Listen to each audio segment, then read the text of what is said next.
welcome back to the channel. So today I'm doing my first impressions on the Morphe and Jaclyn Hill palette. So if you follow me on Instagram and Twitter, which is chow808, you will know that I have been trying diligently to test out all the colors in this palette. But I decided in the meantime, let me just kind of get my first impressions of this palette.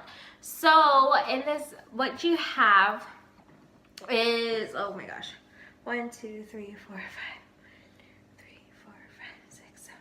You get 35 eyeshadows for, I believe it was $35 or $38, which is a pretty good deal. So it ranges from shimmery to matte, and of course you can tell it goes from a light to dark with a couple of colorful colors. Oh my goodness. So as you can tell, I kind of been working my way through the palette. You'll see brush marks and stuff in there.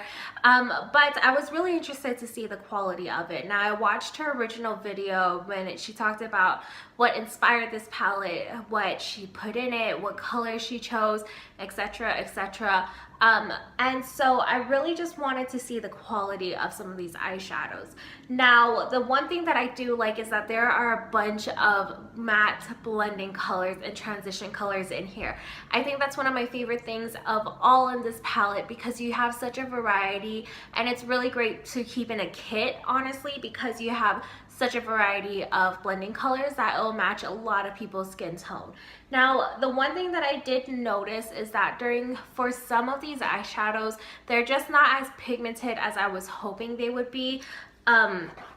And surprisingly, they just didn't have the color payoff that I was expecting. Now, a swatch is one thing, but to actually apply it and use a brush, it's a completely different thing. And so personally, I like to use a lot of blending brushes because it's just easier for me as a novice, as a beginner, as somebody who isn't a professional in makeup. It's a lot easier for me to just pick up minute amounts of product and just work with it and start blending it out.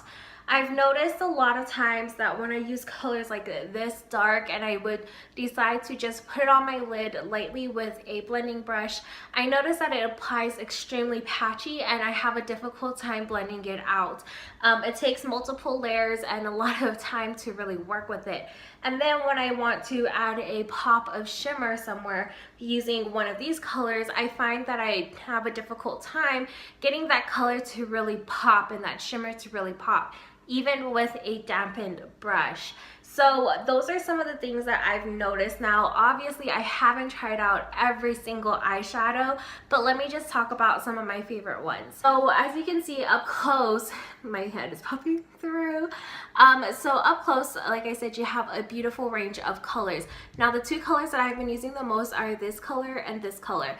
Now, there is no name for the names aren't printed on here. They're actually printed on the card that you get with the palette, which I thought was kind of strange because in that video she went through the whole thing about how she picked the names for each of these, and you know, I wish that she said, it sounds like she spent so much time picking the names.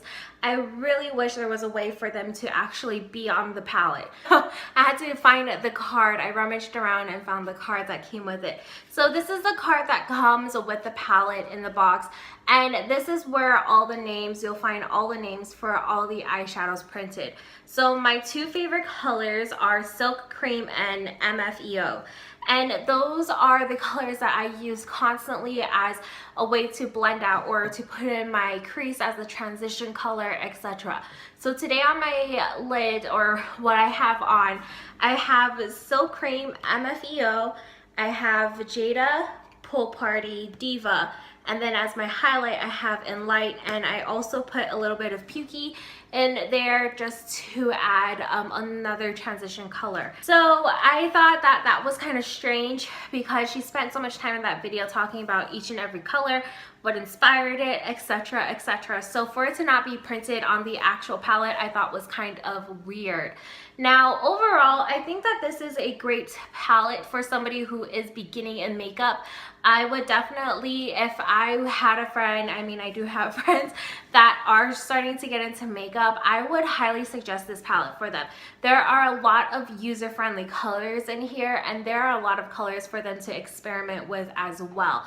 The one thing that I do have a problem with is some of the darker colors towards the bottom.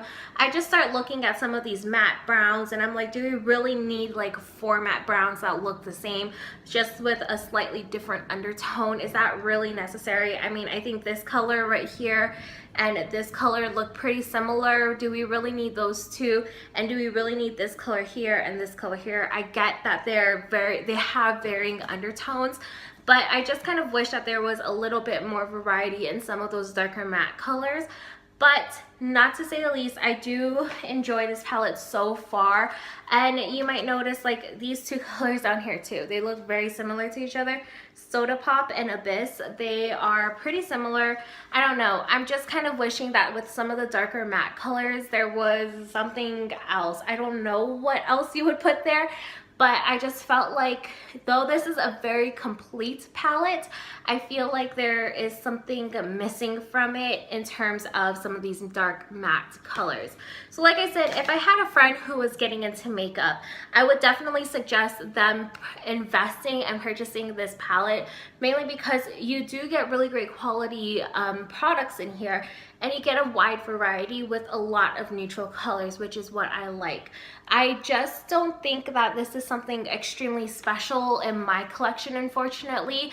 And honestly, I wouldn't be able to travel with it because of how big it is. I get it. You get a ton of product, which is why I really, really like it. But I wish I could just depot some of these sometimes and just put it in another palette and take it with me if I were to travel. So overall, I definitely think this is worth the investment, especially if you don't have a collection, a makeup collection that's a variety of colors. Maybe you're just stuck in the neutrals, or maybe you're just stuck in the bright colors, you know. I think that this is a great way, oh my gosh, this is a great way to get everything that you would ever need for your eyeshadows. And honestly, it'll take you a while to get through a lot of them. Now, I do highly suggest that with this, use an eyeshadow primer. I feel like it'll just help the colors pop a little bit more, especially with some of the shimmery colors like these top 3 over here. I've been having issues with them really showing up on my lids. But other than that, I really do like a lot of the colors that are in here. This is right up my alley. These are colors that I will always use and always go towards. So I definitely do think that this palette is worth the investment so far. Alright, so I hope you guys enjoyed this first impression. Now, this is just a first impression. I haven't fully finished writing a review on this product. So if you're interested in seeing when that will happen, go ahead and follow me on Instagram or Twitter. It's at chowchow808. Also, I've been trying to get express reviews and vlogs and stuff up. I've just been having a tough time balancing everything so far, but please stick around if you're interested. Go ahead and subscribe. Also, leave me a comment down below if you've tried the Jaclyn Morphe palette, and let me know what your thoughts and opinions are. I'd love to know what they are, because I honestly just want to know if some people are having some issues with some of the shimmery colors. You know, I mean, I feel like there are easy formulas that a lot of companies get, but for some reason they're just not showing up as pigmented as I would hope on me. Anyhow, I hope you guys have a great day, and I'll see you in my next video. Bye!